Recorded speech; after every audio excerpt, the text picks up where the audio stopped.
Hello everyone, my name is Surtur from Slitherine and welcome to another weekly Slitherine Group Twitch stream. Today we are playing Command Northern Inferno, and it has just been made available on the Matrix and Slitherine site and will very soon be available on Steam. Today we're going to give you a quick tutorial, if you will, of how to get started playing, especially for those new to the series. With us tonight in the chat here we have Dimitris, who is actually one of the or main dev of the Command series of Warfare Sims. He'll be here in the chat trying to answer any questions you might have on the game, on the series. His knowledge of the game far surpasses my own, so he's a great source of information. Should you need anything that I'm not covering here, and I won't be able to cover nearly 1% of all the greatness this game has to offer.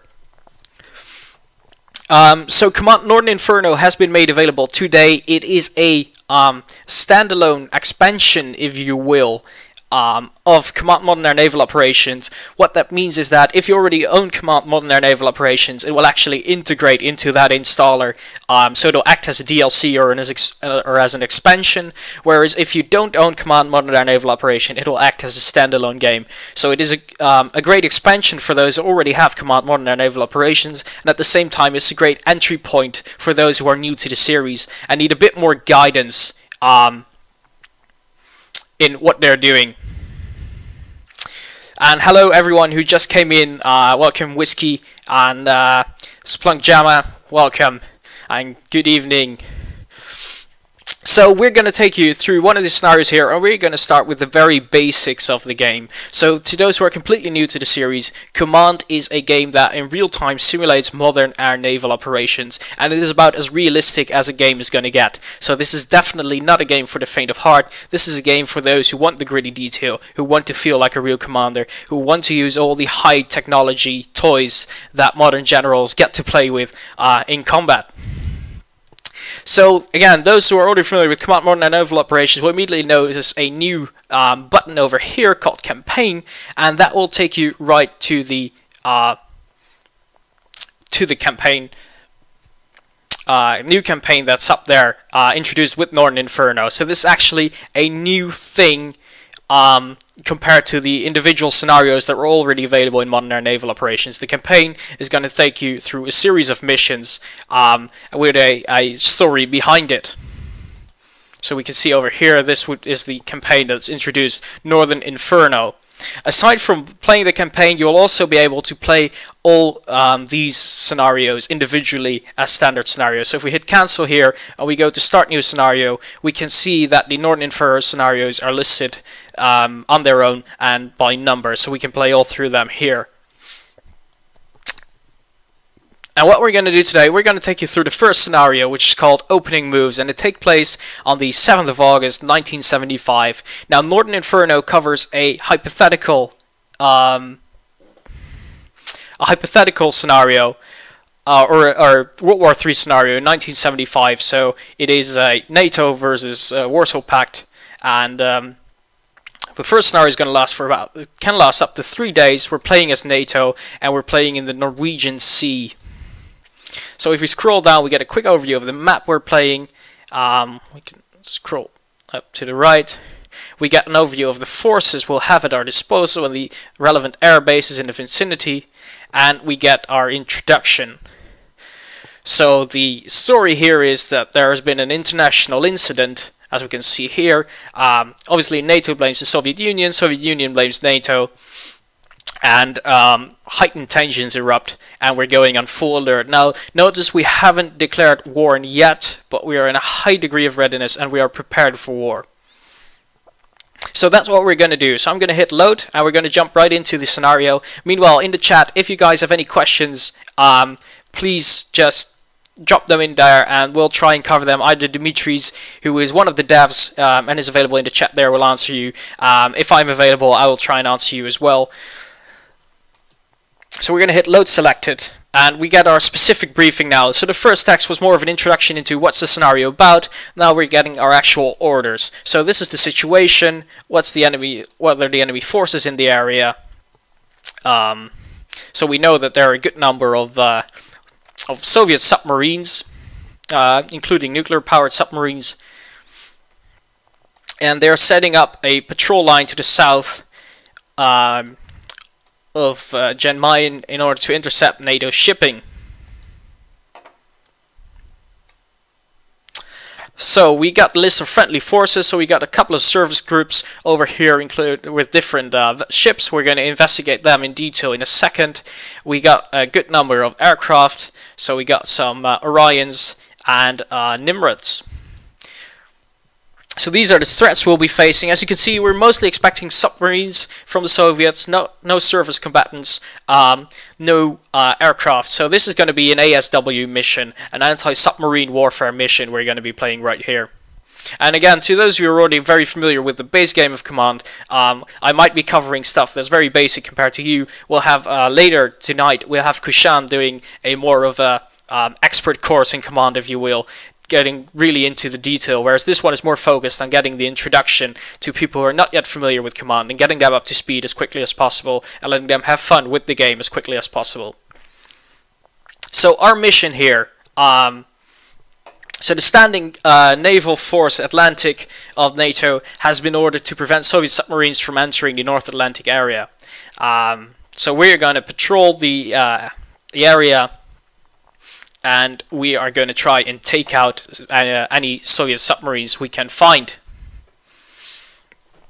So we're going to hit enter the scenario over here.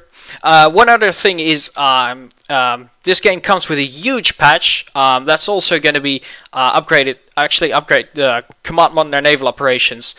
This patch comes for free to all the existing owners, so that brings a whole lot of new features. Changelogs will be posted on the forums as soon as possible, and so that's going to help you out. At the same time, one of the new features here is the integration of some of the new tutorials done by Belugan. Many of you might know Belugan already. He did a good number of streams and videos on the game, and these are now directly accessible, and I'm going to point you toward that in a second. So we're going to apply here. So if you hit help key, so if you need help, you can hit directly to the playlist of Belugan's video tutorials over here, and you can watch them all in any order you'd like, and they'll focus on specific elements like how to do air operations, how to do boat operations, how do you do ASW. So they're a great place to start as well.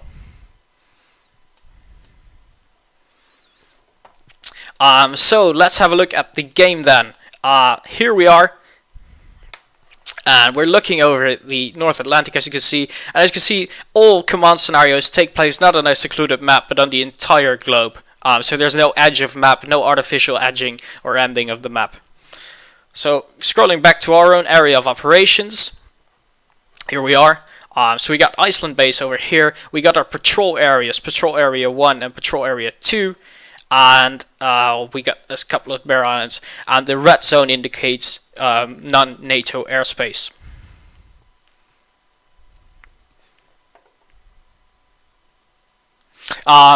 I see, Whiskey, if you're having issues, if anyone having issues with the stream, I'm not getting any frames dropped over here, so please try and reload your browser, see if that works. If that doesn't do the trick, try a different browser, and hopefully that should fix the issue. Unfortunately, it's most likely on Twitch's end, as again, I can't see any issues on my end. So yeah, please keep trying. If not, we will be sure to post the entire video of this actually on YouTube later on, so you can rewatch it at your own convenience. So let's have a look at the scenario. We got the patrol areas, we got our own groups over here. Now these circles indicate groups, and again, to those who are completely new with Command, this might look a bit arbitrary or abstract. You can actually choose to display the icons if you prefer that, if that helps you using the map display. And so you can show map symbols stylized if you prefer, and that's done with one single click, and we can see little ships actually as icons rather than planes rather than circles. I'm going to switch back to circles because that's what I personally prefer, but you can do however you want it. So just to get everyone up to speed here, what actually everything means we're seeing here, I'm going to turn off some of the map modes, so we're going to introduce them one by one and get everyone up to speed of what every icon indicates. So the blue icons indicate friendly units or our own units. The full circles indicate surface combatants, or surface vessels I should say, because they don't have to be combatants per se, but they are like your standard frigates, destroyers, cruisers, your standard ships essentially. If I click on one of them I get information. You see two circles everywhere here, that indicates that it's about a group, so it's more than one ship.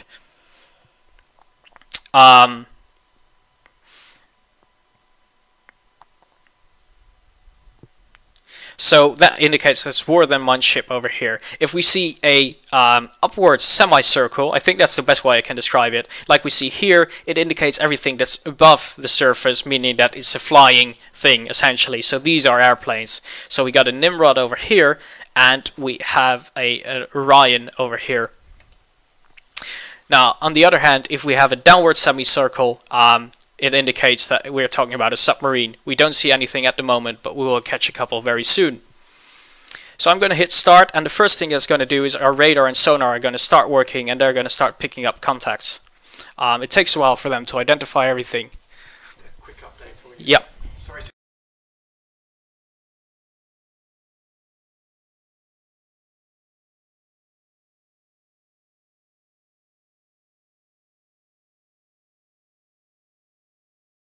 Sorry for the short introduction, guys. Just get some latest news. We're still working on getting the Steam update as soon with you as possible. So for now, it's only available on Matrix and Slitherine. Notice though that if you buy from Matrix or Slitherine, we'll give you a Steam key as well. So as soon as the game comes on Steam, you can actually activate your Steam key on Steam and get your copy that way. So I started the game. We're playing in real time here, 1 second per thing. We can see our SOSIS is picking up a lot of contacts, and we don't know a lot about these contacts, but we see they're downwards facing icons, which means they're submarines. They're not identified as friendly or hostile, so they're squares rather than circles or diamonds. And we can see they got a code. A goblin is the general code. So we don't know what they are. We know that there's something underwater there. It can be friendly, it can be neutral, it can be hostile. Well, officially there's nothing hostile yet, as officially we aren't at war, but it can also be biologic, so there could just be whales being picked up here. We can hit contact report, but we see we don't detect any emissions, so we don't have any idea what it could be yet.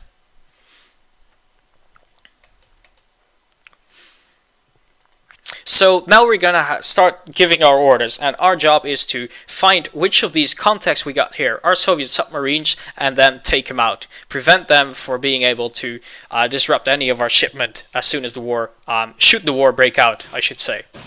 So first thing I want to do, I want to have my surface vessels in a bit more safer area. Some are very close to some enemy, potential enemy submarines. So I'm going to select them, and I'm going to plot a course. I think I'm going to try and regroup them a bit first. So the way you do it is you can right click on a formation to get all the options you need. Additionally, you can hit on the unit orders button at the top when the group is selected. So that gives you it. So the plot course also equals the F3 hotkeys. Most of the game is hotkey driven, so once you get to use these, it'll actually be a lot simpler and faster to move about.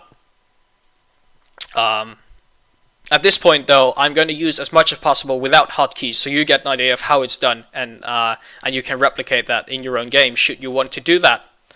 So again, I select them, I hit unit orders, and I can plot a course with, and I can click anywhere. Left click gives me a plotted course. I can select multiple courses, so I can set waypoints if I want to do an entire thing, or I can delete it again. I'm hitting F3 here, the hotkey for moving, and plot a course southward. So we're going to plot courses away from the potential submarines to get them to safety, and at the same time what we're going to do is we're going to get our Nimrod more closer to the action. So if it's needed, he can go about doing his stuff very quickly. And why the Nimrod? Let's have a quick look at this guy. Clicking on the name of any unit brings you right to the database, and this is a huge database. It has tons of details on all kinds of military hardware that was used at the time. So if you if you can think of the hardware, it's probably in the database here. And if it's not yet, leave a request on the forums with as many details as possible, and the guys will try and patch it in for you.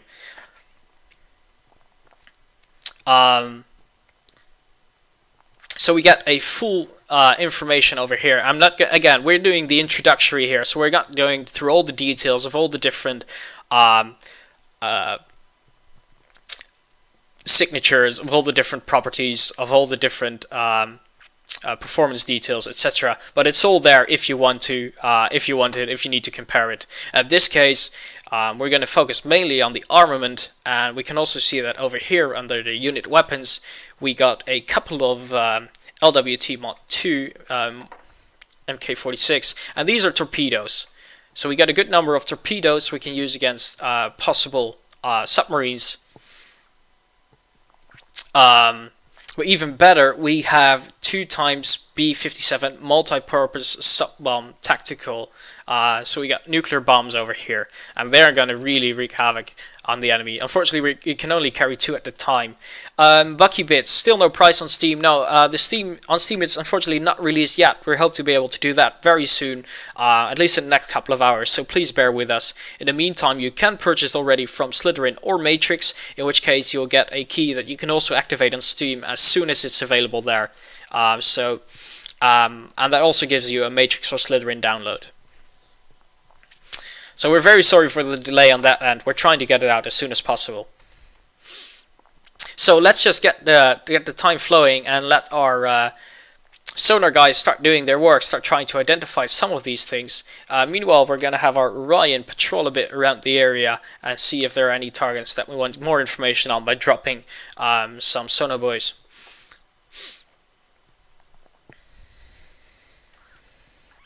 So we can see stuff moving about.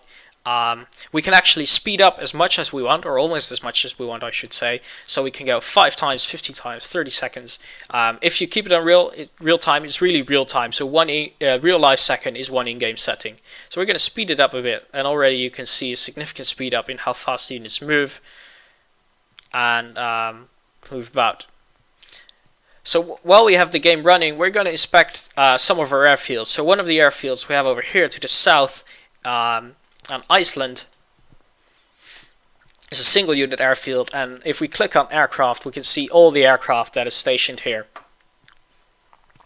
So we got 10 Orions, and not all of them are ready. Some are under maintenance, others are being prepared still, so they'll be ready in a good couple of hours, and some are actually ready to take off immediately. So we got 2 B-57 multi-purpose sub-bombs ready to go out. I'm not going to send them out right away. Again, we're not at war yet, and I might just send them to the wrong place, or they might actually have to get back and refuel at the time hostilities start. So it's always good to keep a couple of in reserve. But I'm going to try have at least one of these planes with with nuclear weapons against submarines ready to go at any point. Also, we got a couple of more Nimrods over here, and these are loadout for ASW patrol. And only one of them is ready. The others will be ready in about 4 hours. Then if we move over here, we got another air base in Norway, and here we got 2 aircraft ready, or at least two aircraft ready. We got 2 more being under maintenance, and they're all equipped for ASW patrol, so that's very good. Actually, I think I'm going to show you guys how to send them out, so I'm going to do that right now. So we select the aircraft, the airfield, we click on aircraft to the right hand side. We open up the sub-menu for the specific aircraft we want to send out, and we're going to click launch individually. Now bear in mind that launching individually doesn't mean it's going to take off right away. First it's going to taxi to the takeoff to the runway, and then it's actually going to take off. And all these things are simulated here, so it's going to take about 2 minutes to get us into location, to get the pilot in there, etc, etc. So we'll get a notification as soon as it's up there. Yeah, there's a bit of confusion really on whether or not this game is standalone or not. So basically, this game, Norton Inferno, can be played standalone. You don't need Command Modern Air Naval Operations in order to start playing it. However, if you already have Command Modern Naval Operations installed, it will act as an expansion. So it is pretty much the best of both worlds, really. So, for example, we know that there are a number of people out there that said, I might find this interesting, but I can't commit to the full price of the game. This might be a great way to actually get introduced to the game, to the concept. It is it has the same simulation engine out as Command Modern Naval Operations, so it has the same level of detail, the same level of realism. It just doesn't have all the content that's in the full game. So we're going to speed up time a bit and see if we can start identifying some of them. As long as they are yellow, they're going to remain identified. Although, if we can see over here, whereas this one is still classified as a goblin, this one has actually been classified as an SSN. What that means is that we're pretty sure that's a submarine and not a biological creature. So let's speed up time a bit again. We can start moving our units about. So yes, if you buy just Northern Inferno and you don't have the regular command expansion, I'm just getting a message pop up over here. Then you won't get all of the content that's in the previous game, meaning that you won't get all the scenarios of Command Modern Naval Operations if you just buy Northern Inferno, and you won't get access to the editor, which is one of the main features of Command Modern Naval Operations. So in order to get to all that content, you still have to buy Command Modern Naval Operations. But if you want this scenario pack, this is a great place to get started, to be honest. Then you can always later on upgrade to Command Modern Naval Operations and have them integrate into one build. So we just got a great message in over here, and all units assume war footing, so that means we are officially at war now. 1 hour ago, a NATO P-3C was shot down in the vicinity of Banak by Soviet MiG-23 Flogger. Any Soviet air surface or subsurface unit is now considered hostile. The use of nuclear depth charges, we got those, is now authorized. So we're going to try and identify these Soviet submarines, and we're going to drop some nukes on them.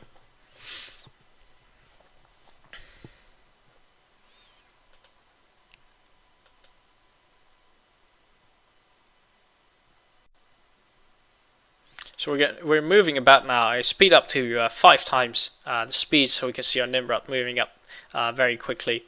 I'm going to redirect our unit over here to see if we can further identify it. And here we can see a couple of guys have gone green, so they've been identified as biological. And we've identified our first submarine as hostile. So let's investigate it further. So let's pause the game real quick and click on the contact report. No, not the contact report. Click on the name over here, and it'll take us to the database entry. And so here we see a picture of the submarine in questions, and it's the PLA 6278 November. So it's a nuclear-powered attack submarine.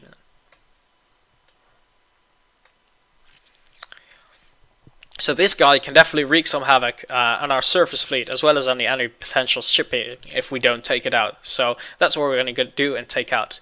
Now, one of the things what I'm going to show you is, even if you don't understand the full details and the full complexity of modern war, which I actually don't, in all honesty, then you can trust that the AI does for you what you want it to do. So I can tell this Nimrod, for example, to drop a sonobuoy next to the target to be sure to track it properly, and then drop the nuclear charge.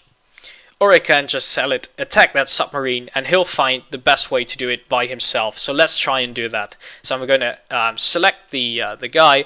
I want to move about, so I'm going to select the Nimrod over here, and I'm going to hit attack options, and we say engage targets auto. And auto means it's going to find the best way to attack the target by itself. You don't have to do that manually. You can do it manually if you want to conserve ammo, if you want to make sure it uses that specific type of ammo against that enemy, but we're going to do it automatically. And then we're going to select the November, and we can see a green line coming forth all the way. to the enemy, and that indicates that it's been identified as a target and it's going to try and engage it.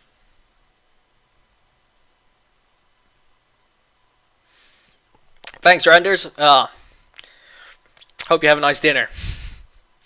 And we have another Soviet submarine identified over here, the PLA 671RT Victor. And again, if we hit the guy, if we get a photo, and we get another nuclear-powered attack submarine. So we get the max depth, and we get all this information. This is all very important if you want to find the best way to tackle them, if you want to see how they might pose a danger to you. It is beyond the scope of this screen to really dive into all the detail here. What I'm showing here is how to play the game, how to get units moving, how to accomplish your missions, and how to rely on the AI to make the choices for you. So now that we identified some of the submarines, let's get another of our anti-sub planes into the air. So I'm going to hit aircraft again, and we're going to choose the Dragons over here, multi-purpose sub-bomb, 20 kiloton nuclear. So we definitely want those. I'm going to select him, and I'm going to press launch individually so I can send them, I can micromanage them if I want to, I can give them their own orders. You can also launch them as a group, and they will then work together to succeed in any order you might give them.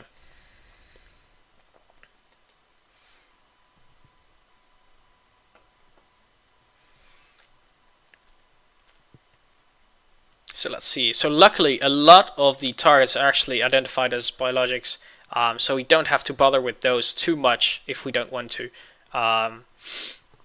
They were all potential enemy submarines, so it's definitely a good thing that they are whales instead.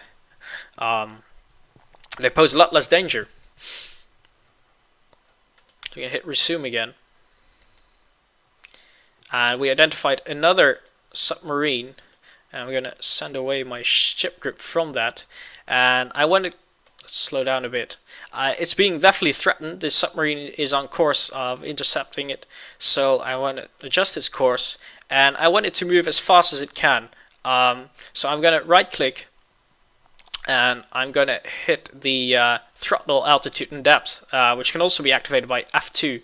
And that will let you actually send override any specific options. So I'm going to send them to flank speed now to get away from the submarine as quickly as possible. Also, we can see there's an aircraft on board. Let's see what it is. It is a Sea King, and it is a loadout for ASW patrol. So let's get that in the air. So you can see on surface groups, on ships, you can actually find the helicopters or any other type of craft that might be up there, and you can launch them and give them orders individually. And yes, like Dimitri's here is pointing out, you can actually nuke the whales should you feel like it.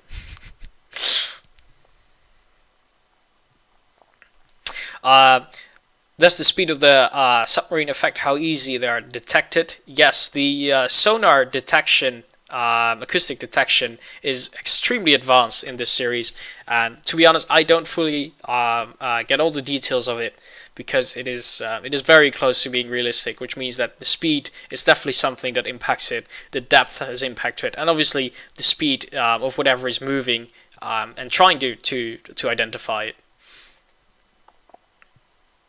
So we got our planes actually lift off over here, so they're circling until they get orders. So I'm going to send them up north just for now. Then we use F3 to plot a course, and F3 again to stop plotting a course. So I don't want to give waypoints, I just want to get them to the action as quickly as possible. Also, we have our ASW over here circling the airport. I'm going to scroll about, and we're going to send him to the theater as well. Again, according to the mission briefing, there wasn't a whole lot of Soviet Air Force out there, so we're not going to be too bad with that. Actually, I made a mistake here. This guy over here is not a submarine, as I was telling you earlier. This is actually an airplane, as indicated by the upward pointing diamond. Yes, Dimitri, we actually have a nuke release. we got in our previous message that the use of nuclear depth charges has been authorized.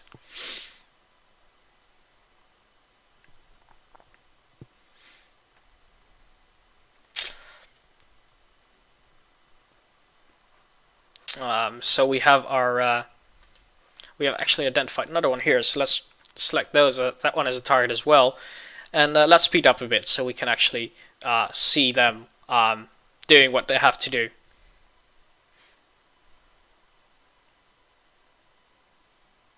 So meanwhile, while I'm all doing this, the sonar guys, radar guys are all trying to identify any enemies out there. And they're doing a great job at it. We can see in the message log that a lot of troops are being identified. If you find the message log obtrusive, by the way, you can either disable that or even move it to a different screen, so you can have that as a secondary monitor, having full action on your main monitor. That functionality is built in the game, in both Command Modern Naval Operations, as well as Northern Inferno. So we have a submarine coming south over here. Let's see. What are you armed with?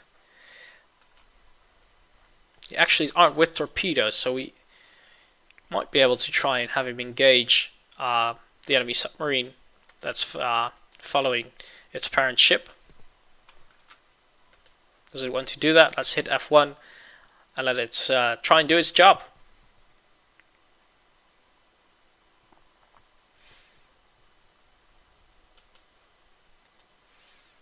So here we're very close, and let's speed up quite a bit again, and we can see what it's going to do. So we can see that now it's actually dropping an active sonobuoy, and we're gonna, let me just quickly turn on the other underwater sensors. We can see them being activated now, so it's within the sensor, so we can track it well, and that means that we can properly place our depth charge. So it's probably going to use one of the two multi-purpose submarine bombs. So it's flying in, and we're zoomed in, so we see him moving very fast, very quickly, and it's dropped his depth charge over here, and it's approaching the target. And again, we're doing real time here, 1 second, and it hits, and we get a news flash, and we have got our first kill of the game, and we actually managed to not just sink a submarine, we pretty much exploded it. So we're gonna hit close and resume, and we can see a huge underwater explosion here. And meanwhile, so we spent one of our multi-purpose bomb, and we're gonna head to the second enemy. What we're doing now, however, I should point out, is we're assigning missions manually. So we let the AI choose like their own main choice of attack, but you can also generate missions or set missions for groups of units for the AI in the mission editor. So you can create one entire mission. Say I don't want to micromanage any of the units. I can then just create a patrol mission set for patrol area 1 and 2, and I can assign the planes and ships I want to assign to that mission, and they will find for themselves a way to do it based on my input. So you don't have to do everything manually if you don't want to. You can trust the AI to do a capable job of what they want to do.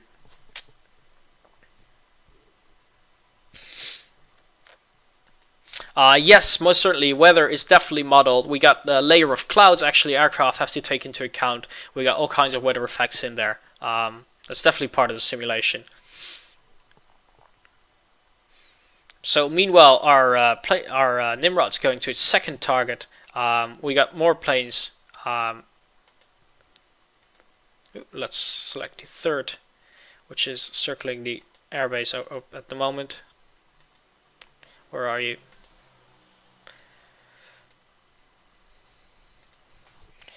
Let's get you in close. And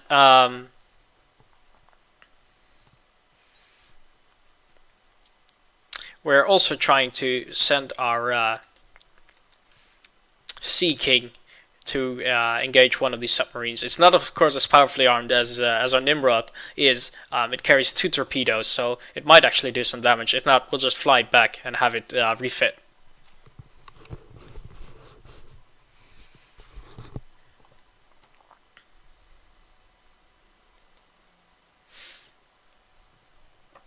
And thank you, Dimitris, for continuing to provide any answers as posed by the people in the chat here. For those of you who don't know, Dimitris is a main dev, a lead dev on the game, for Warfare Sims. He knows the games better than anyone else. So if you have any questions, feel free to ask him, and he'll be more than happy to provide the answer. Additionally, of course, you can find him as well as other team members on the forums, both on the Steam forums of the game as well as on the Matrix Games forums. They're there all the time.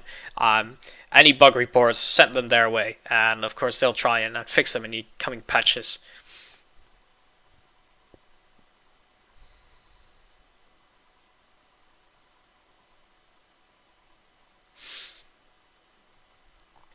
Now we're actually coming in close over here. So let's see how our Sea King does against the submarine. If it's able to actually hit the submarine.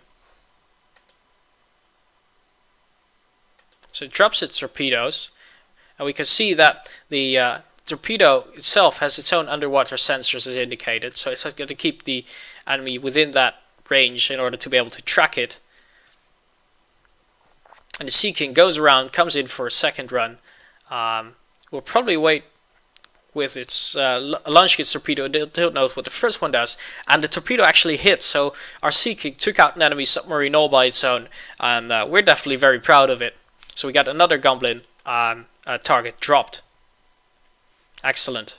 So with that done, we're gonna send our Sea King to return to base, in which case it will create its own path back to the ship where it came from for resupply and refit, or alternatively we could send it up at another potential hostile we encountered.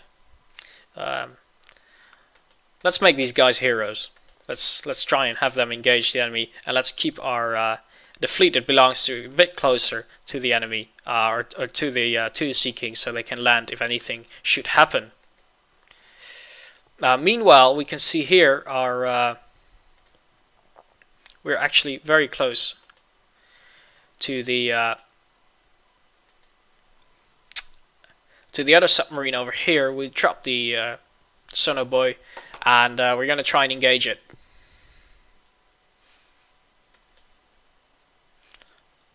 So it's circling back around, trying to get a good angle on it to drop its the second of its two submarine bombs. And aside from the submarine bombs, we actually have 6 more torpedoes.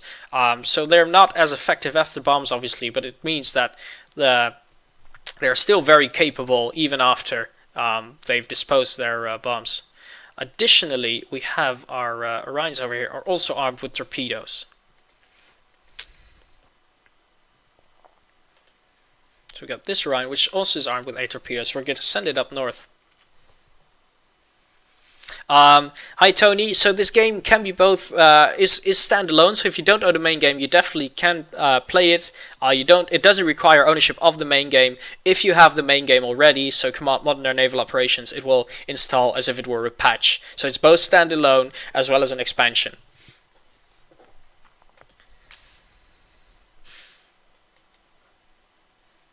And we got a Sea King engaging the enemy, we got our planes engaging the enemy, and we have another 2 aircraft coming in carrying both 2 B-57 multi-purpose submarine bomb, nuclear bombs those are. And our second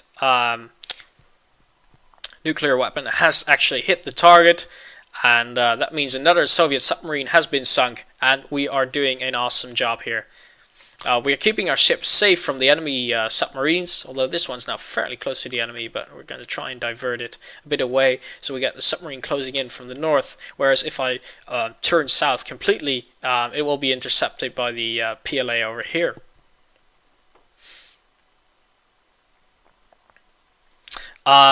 So the expansion aspect is not free if you own CMANO. Yeah, you still have to purchase the extra content. So these scenarios we're looking at now, there are videos attached to the scenarios giving you a briefing of everything that's happening.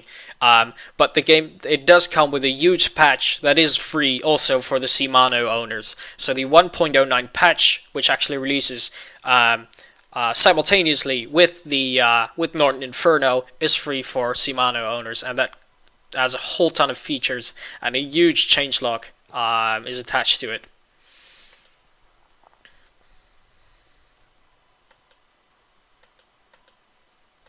So let's get back to real time. And let's try up quickly set up a mission so you guys have a feel for how that goes. So in the mission editor you can create your own mission, and this looks a bit daunting at the moment. We're going to take you through it step by step on how to do a mission. It's not as daunting as it looks over here.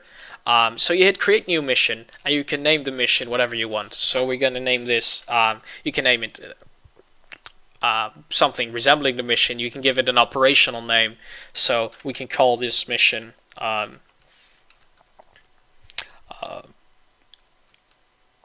let's give this mission the name Surtur, and we're gonna be able to choose the class of the mission. So is it a strike mission, is it a patrol mission, a support mission, ferry mission, and these all have their own profiles that the AI will adjust to based on what the mission is. So say we want to do a patrol mission, then we got a type, so we got a subtype based on the mission class. So that's how much detail there is. So if I hit support or ferry, they're all different profiles from for the AI to follow. So an airplane on a patrol mission will behave very differently, obviously, from an airplane on a strike mission. So let's say we want a ASW patrol, which is actually fairly logical in this sense over here. You hit OK, and then this opens up. But you can see only the actual area that matters for us opens up. It's a patrol option. So do we want the 1/3 rule? In effect, that indicates how many planes of the total you have assigned to it will actually activate and do their stuff. You want to investigate context outside of the patrol area, so you can tweak this, you can customize this all you want. You can set the flight size. If you have strike missions, you can set like the formation you want to give to them. All kinds of ways to tweak the mission if you wanted to, but you don't have to do it. If you leave it open or leave it as default, the AI will pick itself what is best in this case, or what it thinks is best in this case. And then you set like the patrol area. So here patrol areas has been set by the mission in advance, so you can select these, but you can very easily, as you can see, it's just been created by selecting everything, but you can very easily set your own patrol points actually. So let's go back to mission editor, and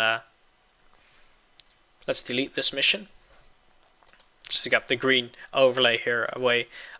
So if you hit mission.and reference points, we can actually create reference points ourselves or define an area. So if you hit define area, you can define your own reference points, and this will then be the location for your mission. So you can very easily select a custom area. It's not bound to regions, provinces, or whatever. You can have a custom area defined wherever you want your missions to be. Even after you define the area, you can tweak that, you can send it around. Even during the mission, you can just by dragging these about, change the mission area where you want the mission to be taking place. And that's another great, easy to use, intuitive feature. And then within that mission area, the AI will take charge of the troops that have been assigned to it, the airplanes, the ships, what have you, and it will make sure that the job gets done as good as possible. So that's just a quick thing about the mission editor. Let's go back for a brief moment, and let's actually assign some planes there. So we're going to create new mission. We'll call it ASW Patrol. Make it a patrol mission. ASW Patrol. Okay. We're going to select the patrol area, and let's add one Nimrod, and let's add some Orions. We got a lot of Orions. And we're going to turn off the 1/3 rule. And we can even set an activation time, so you can set up like 5, 6, 7 missions in advance and set the time just right for yourself to get a full coordinated attack with strike missions on one end, patrol areas on the other, support missions giving extra intel. You can have tankers, refuel planes in midair if you need to, and that's all. And the AI will all take care of that. So we're set the time to now. So we're gonna actually, the mission is now considered to be active. So the assigned planes will start doing their job based on this mission. So they'll be taking off from the airports. They'll be going to this area and they're going to start doing ASW patrol. Now, perhaps at this point, ASW patrol over here is a bit useless because this is the area we're acting in. And like I said, we can move this around and you can see directly in real time it adjusts itself. And suddenly we got a whole different area to patrol without pressing any extra buttons other than the left mouse button on the map.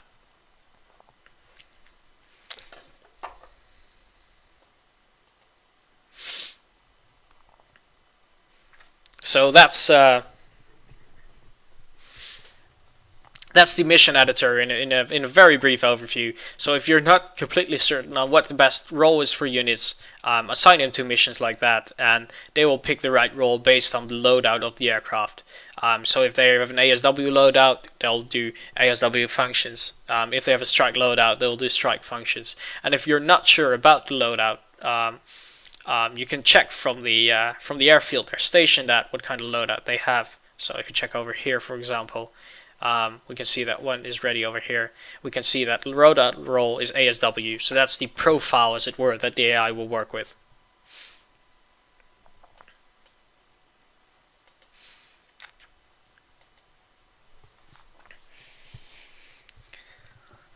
And again, guys, this is the introductory scenario. This is the first scenario of the Northern Inferno campaign, and the Northern Inferno campaign consists of 15 scenarios which are all related to each other, taking place in 1975. They're the same story, so they're taking you on a story with cutscenes and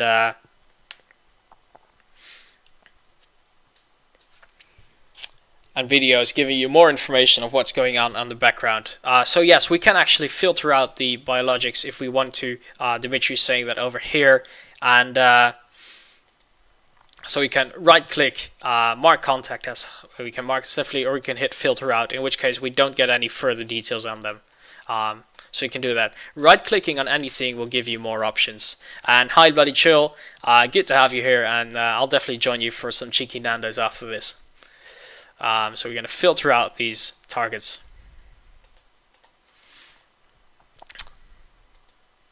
If you're asking what these circles are over here, so a while ago I activated the underwater sensors, which are the green ones over here. Now sometimes you see them over here without an icon in them. That's because this is signifying a group, and I chose to merge groups into one icon. If I had the hotkey V, it can also be altered from the options menu over here. They will actually be displayed as their own icons, so you can see that there's actually one ship over here, which is where these sensors come from.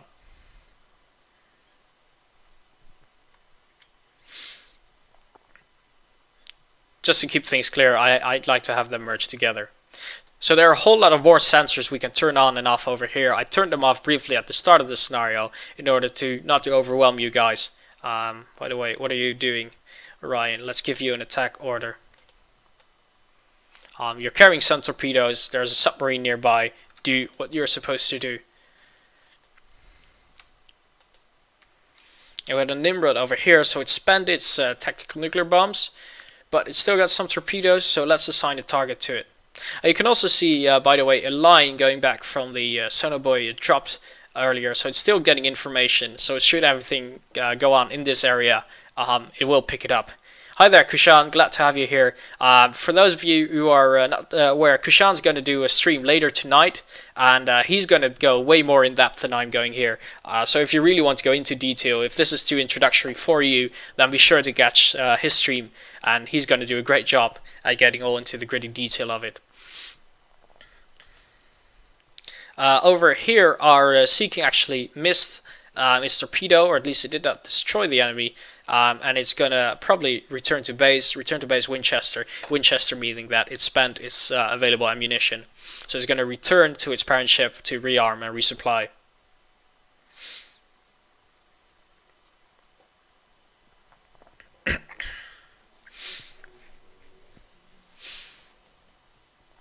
So let's speed up time again a bit.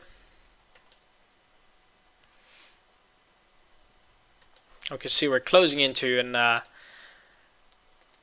Zulu class submarine over here. We're not exactly sure where it is, as indicated by the red square. It could be anywhere within this region. So we're getting in close. We're going to probably need to drop a couple of sonar buoys and get more detailed intel on it. So that's what the Orion should be figuring out by itself, that that's the best course of action. We'll see if it actually does.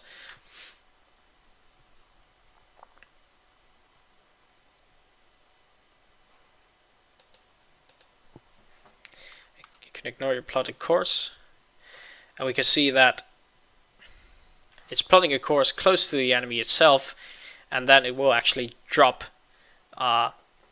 anything there. So if we hit F2 now, we take to the course and speed menu, we can see the clouds over here. So clouds depends on weather effects, obviously. So it's below the clouds, it's very low. In order to drop the torpedoes, it can't do that from high altitude, so it's at 1,000 feet height. Whereas if it were just cruising or scouting, it would obviously be on a way higher altitude. Let me grab a quick drink here, guys.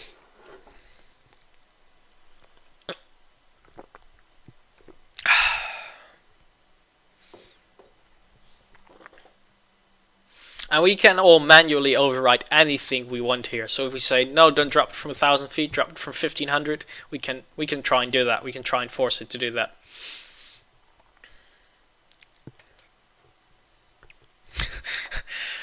Thanks, Goranger. Yes, it's a lovely cup, a peaceful cup with flowers on it. We're very peaceful people here over at Slitherine.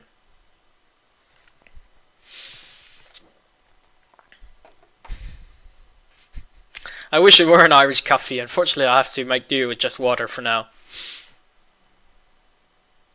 So we got more submarines over here. So we got our 2 extra planes coming in here. So we might actually want to assign them targets. So I'm going to send them to the targets over here, and I'm going to let him assign attack to these 2 to drop its multi-purpose sub bombs, its nuclear bombs over here.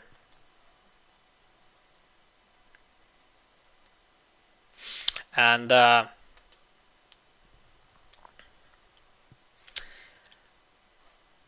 send you up north. So there's a whole number of things you can actually tweak about the way you want this to display. We already showed the different sensors you can turn on and off right here at map settings. We showed you can turn on and off data links, illumination vectors, contact emissions, plotted courses. It's currently turned off now. We can set it on only for the selected unit, for example. There's the message log where you can mess around with it as well. One of the things, for example, you can do, we got a full message log data here in what you actually want there to show and which one you want to be popped up. So you can tweak the type of message that's going on here. Well, let's turn this on actually. You can also have the message log display in a different window if you want. And you can also change the canvas of the message log. So we got it fully transparent now, where it completely blends in with the background. Thank you for pointing that out, Dimitris. So the other thing you can do is have it displayed in a separate window, and then you can just drag it to a different monitor. I can't show that here because it can only show one monitor at the same time to you guys. Otherwise I would. And have that running in your parallel monitor.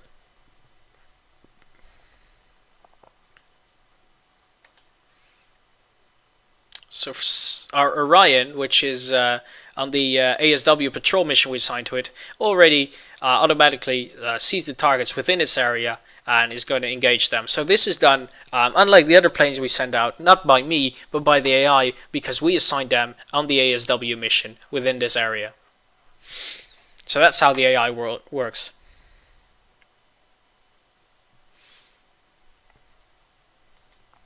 Yes, Bucky Bits, that would definitely be nice to be able to do. That's correct, FTB2. SOSUS is modeled in this scenario, and that's how I got all these contacts in the beginning. So we got all kinds of stuff being modeled here, and it depends on the scenario and on the scenario maker in how much detail they actually want to go.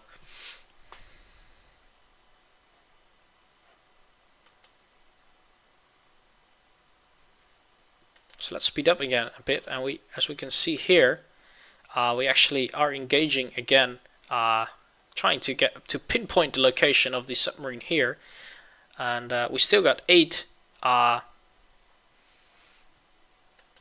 torpedoes on it. I'm going to speed up a bit and try and pinpoint it, but it's very elusive, this particular.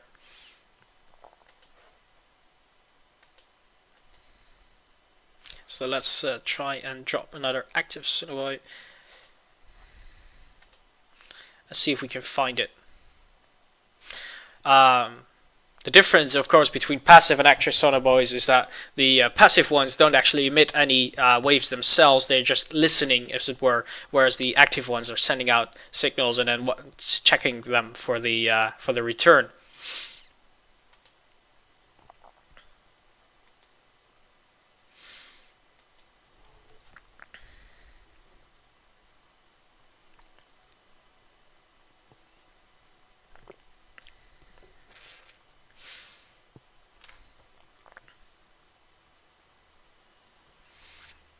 I should have dropped it above the layer. You're very correct there. My bad.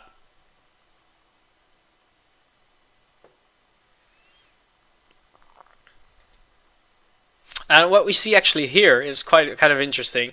You're unfamiliar with this icon. This is actually a Soviet satellite that's flying over. So we got those in game as well.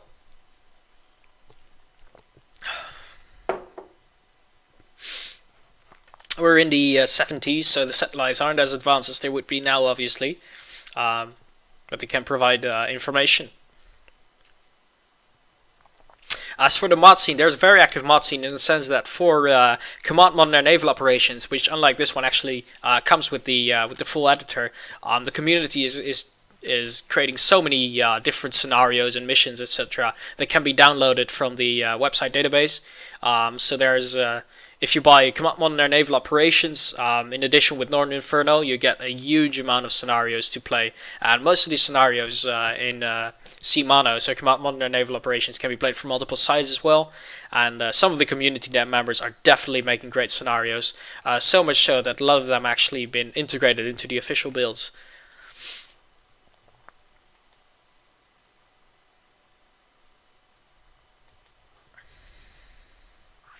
So let's speed up again a bit. Let's see if our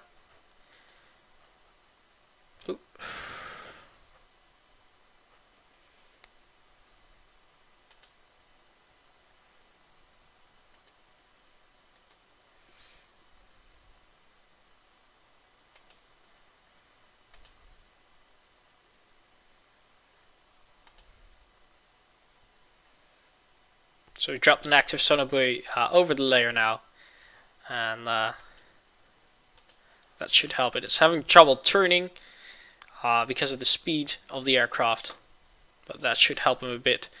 In addition, we got Nimrod close over here. So this is the one that already spanned its tactical news, but it's got still some torpedoes left to chum out, and we got the other two still en route. And we have some more dragons en route, which have actually been ordered by the automatic mission that I generated a while ago to investigate the targets.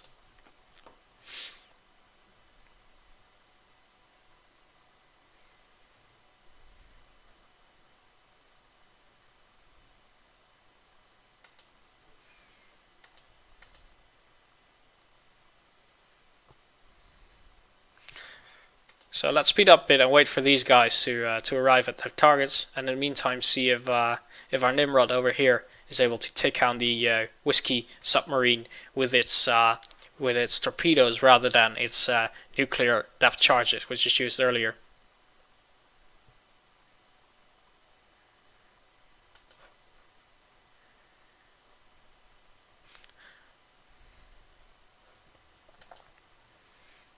So it drops the sonobuoy and it launches the torpedo immediately. Or is it? Wait, we got somewhere else actually. Where was that explosion? Ah yes, our awesome Orion managed to grab the target finally. It took a while, but I managed to find a good approach, spending a torpedo. I just got 6 when I checked a while ago, and we see an explosion, and we got a confirmed kill. So let's see if we can get another one right here.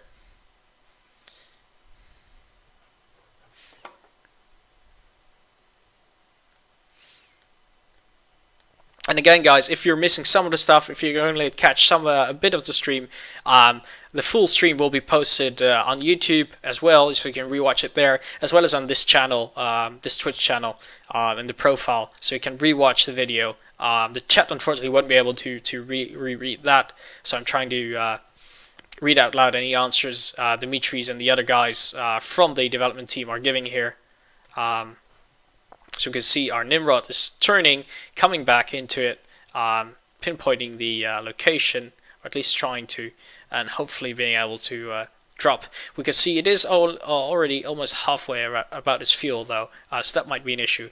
And here we can see the torpedo being launched, and this particular torpedo, we can see again the sensors, the underwater sensors over here, and they have to grab a hold of the Whiskey class submarine, and once they've done that, point toward it and take it out. So it has found it, it's pinpointed. We can see the square has disappeared. We know exactly where it is now. It is being tracked by the torpedo, and we're going to see and we're going to watch the torpedo close in.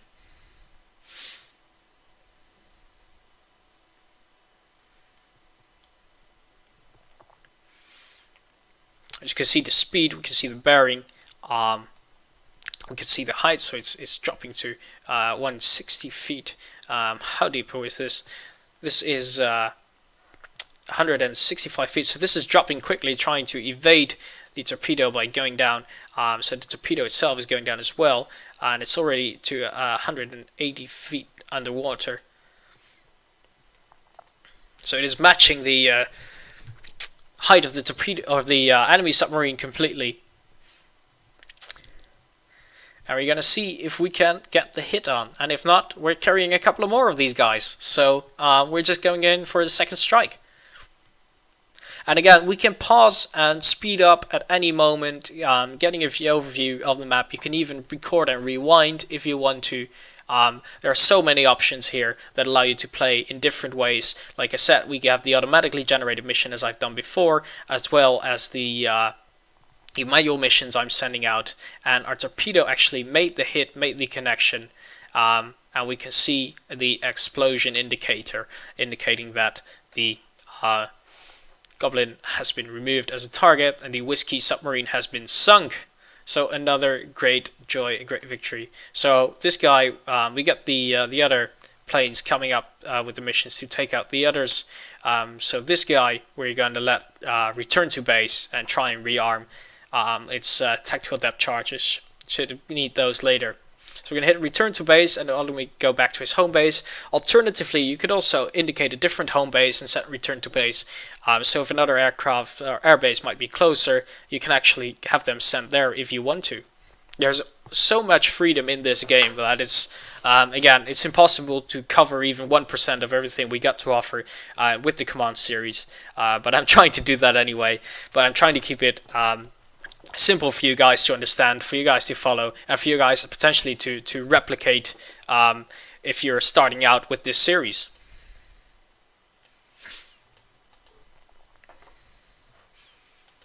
So let's speed up a bit more.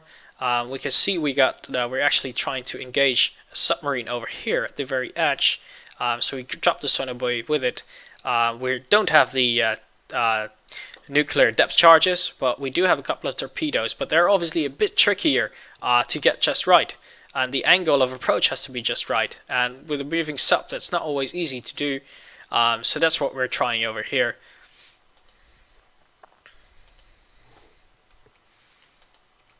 And meanwhile, I'm adjusting some of the courses of our naval troops. But we got a whole bunch of planes. We got 5 planes coming in, all with similar missions on there. So this guy's ordered to take out these 2 submarines with his depth charges. I think we're going to assign you manually to these 2, sharing the load. And together they should take out 4 of the 5 remaining targets we have.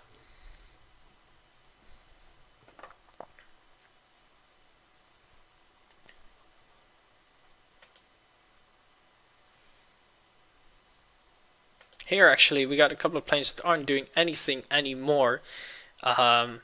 well, they still carry some things because they're unassigned, as you can see, status. So why not have them try and take out some of the enemies? They still got plenty of fuel left, and they might actually speed things up a bit.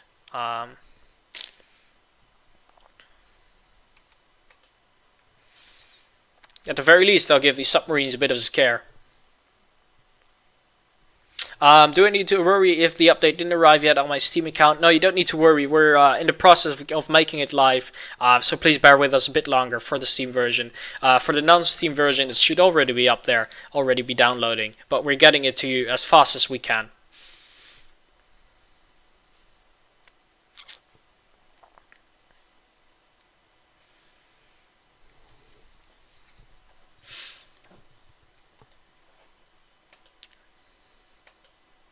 So we can see here our brave Sea King that actually took out, that engaged 2 submarines, took out one of them, is almost returned. These guys definitely get a medal. So see how fast I can make the game go. I'm speeding up 30 seconds now, 50 seconds, 5 seconds. So our Sea King just landed here, and that's actually might be quite interesting to see. See the status of it. So it's ready again. It's landed. It's now being rearmed, refueled. It's going to take some serious time. There's going to be a debrief. There's going to be a rebrief for the next mission. So that's going to take some time. There is there is the quick turnaround option, and that's going to simulate the very fast turnarounds of the planes. But that's going to decrease the effectiveness of the crew involved over time. Obviously, it's extremely exhausting to be able to do that. You're actually asking more of them than they can give, and in a crisis situation, yes, you will definitely do that. In this case, however, I don't think it's needed. I'm going to let them rest a bit. They deserved it. We got other planes going out to take out the targets. We took out all the targets close to our surface groups first, so they're not in no immediate danger anymore, and I think our situation is looking very favorable here.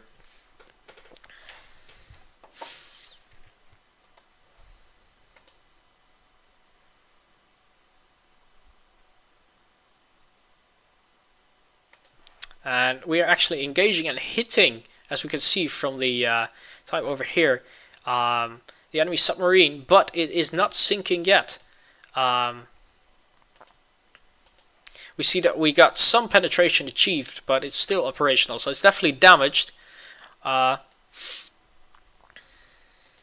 it's not taken out yet. We're going to keep trying, though. We're going to keep trying to find the right angle to engage. Hitting it is already quite impressive. And we're very close to an enemy over here. And again, we don't have the tactical nuclear charges. We got 5 MK46 LWT Mod 2 torpedoes. And if we want more information on them, we can just click on them and get full intel. We're flying over. We're dropping the torpedo, and the torpedo is a miss, and we can see the full breakdown of what's actually happening over here, the hit percents, the modifiers if there are any in place, like the cruise kill, the movement, and we actually managed to take out another submarine while I wasn't watching. Let's close. Let's see where that was. If it was the submarine just south here, yes. So the Orion finally managed to take it out. It took a good number, I think 4 out of his 8 torpedoes to take it out. Nonetheless, a great job.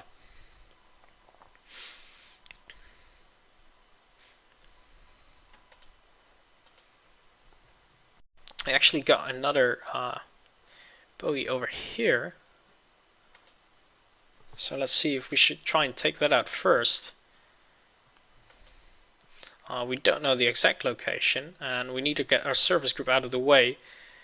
Meanwhile, we got another submarine. They're falling really quickly now. Yes, our dragons managed to get our torpedoes out there.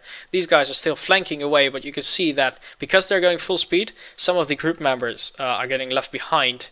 Most notably the F300 Oslo class, and again we can get more information over here for some of the big ships. We got the pictures out there giving you a great image of what they are.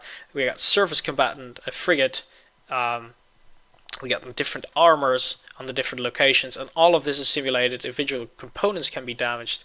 There is so much here that really, some people just buy this for the database alone, to be honest, to be able to browse all these different systems. The first thing I did when I got it was look up all the details from my own country, from the Netherlands, and all the ships, all the airplanes, they're all there for the different eras, the different time zones. So we got like the Cold War database and the modern database, and they're all there.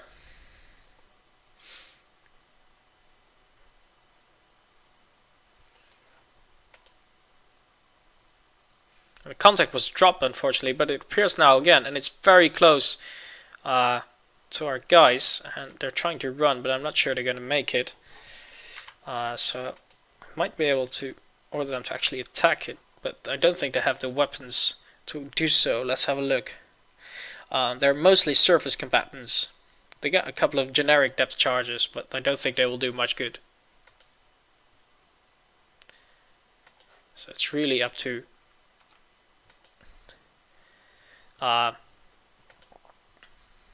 Dragon here. He's gonna have to drop some Suno boys close to it. No. Continue going. So let's just quickly drop the other targets. I'm gonna use the E key for that. You can also do it manually by getting the right-click menu open or hitting the unit orders over here. Oh yeah, it's a plane, of course. Thank you. I keep messing that up. I'm so focused on submarines at this point, which is why it's also moving so fast as it's doing, which is also why I can't actually engage it with my surface group, which don't have the proper anti-air weapons available. It's a TU. I should have read that. I'm sorry. I hope you forgive that talking and playing at the same time. Might be a bit tricky. So we're going to engage it again.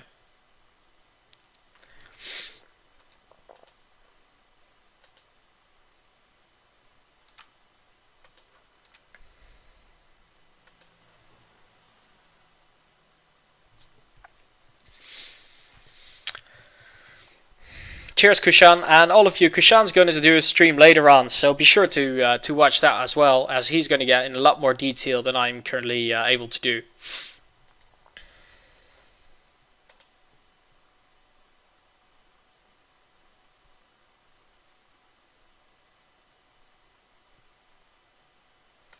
So we got more ships doing nothing now. Unassigned, so let's have you return to base. We only got 2 torpedoes left anyway, which is probably not enough to take anything out. So we're going to have return to base.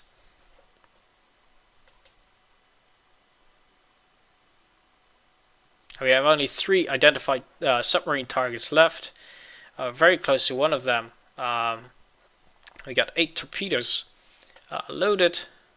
We're going to drop the sonobuoy. And we're going to hit, and our first torpedo actually achieved 48% penetration. And we're going to go in for the second run. So that's one of them, so that's already being engaged. Here we're approaching the other submarine. And again, SOSUS is giving us a great locations for these guys. And we're taking out the final ones, hopefully very soon.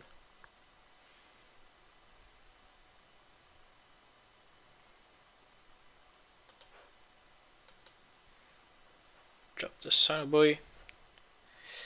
Again, it's the AI doing most of the work here. I can't do everything I'm doing now manually, choosing manually when to do stuff. But it's the AI knowing itself perfectly well what to do. The AI is much more capable actually than I am. And we hit another submarine, and that actually means that the scenario is now concluded and we get to see an evaluation. So we hit a triumph over here. We got a final score of 800, which for the campaign game would mean I would advance to the next mission. So that would be enough. We can get a full scoring log seeing of the stuff that's happened. In this case, the taking out of the submarines. We can actually continue to play on if we'd like to and take out the final submarines. And we can see a breakdown of the size over here of the losses and expenditures. So this is what the enemy lost. So we got 1, 3, 4, 5, 7, 8 submarines that sunk. And on our end, we haven't suffered any losses. We did use up a lot of equipment here. So we got a lot of torpedoes being fired. We got the 3 nuclear bombs being thrown, being used. So it took some it took some stuff to get them out, but we managed to do it, and especially good job AI for using the right weapon at the right time, allowing me to do it automatically. Most importantly, however, none of the biologics have died, so all the wheels survived this engagement, although there might be some after effects for those swimming through the nuclear areas.